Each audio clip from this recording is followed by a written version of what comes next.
നാളെ ഞങ്ങളുടെ മക്കൾക്ക് ഇത് വന്നുകൂടായില്ലല്ലോ. അതുകൊണ്ട് എല്ലാവർക്കും അവരവരുടെ മക്കളാണ് വരുന്നത്. അതുപോലെ ഇവിടെ വന്ന ഈ സ്കൂളിലേക്ക് വിട്ട കുട്ടി സേഫ് ആയിരിക്കുന്നുണ്ടെന്നുള്ള ഒരു ഉറപ്പുണ്ട്. പക്ഷെ അവര് ശരീരത്തിനൊന്നും സംഭവിക്കാതെ തിരിച്ചെത്താന്നുള്ളതല്ല ആ സേഫ്. അവരുടെ മനസ്സ് കൂടി സേഫ് ആയിരിക്കണം എന്നുള്ളത് ഞങ്ങൾക്കൊരു ഉറപ്പ് കിട്ടണം.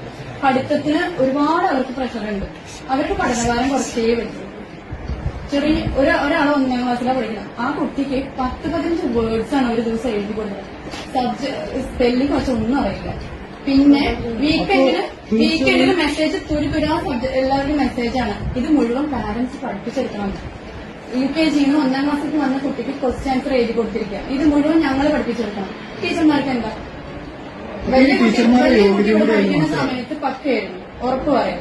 നല്ല ഫുൾ പഠിപ്പിച്ചിട്ടാണ് വീട്ടിലേക്ക് വരാറ്. ഞങ്ങൾക്കൊന്ന് മെല്ലെ ഒന്ന് ചോദ്യം ചോദിക്കുകയോ അല്ലെങ്കിൽ എഴുതിപ്പിക്കുകയോ ചെയ്താൽ. ഇപ്പൊ അതല്ല ഞങ്ങളുടെ ഡ്യൂട്ടി. ഞങ്ങൾ പലരും ജോലി ചെയ്യുന്നവരാണ്, പഠിക്കാൻ പോകുന്നവരുണ്ടാവും, വീട്ടിൽ പ്രശ്നങ്ങൾ ഉള്ളവരുണ്ടായിരിക്കും, ഹെൽത്ത് ഇഷ്യൂസ് ഉള്ളവർ. ഞങ്ങൾക്ക് വന്ന് ഞങ്ങളുടെ കുട്ടികൾ ഇത്രയും ഫീസ് വന്ന് നിങ്ങൾ പറയുന്ന ഫീസ് വന്ന് ഞങ്ങളെ വീട്ടിൽ പണിയെടുക്കണം. എല്ലാ പാരന്റ്സും ഒന്ന് ശ്രദ്ധിക്കണം കുട്ടികളെ.